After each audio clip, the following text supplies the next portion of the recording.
అమ్మా. సరే ఒక్క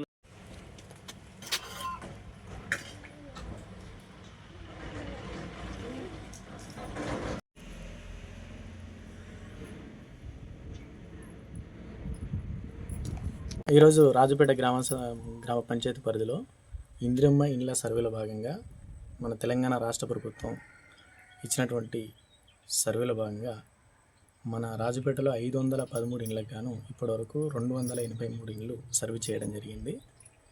సో ఇంకా త్వరలోనే మిగతా ఇల్లు పూర్తి చేయడానికి మేము ప్రయత్నిస్తూ ఉన్నాము. లబ్ధిదారులకు ఏమేమి కావాలి?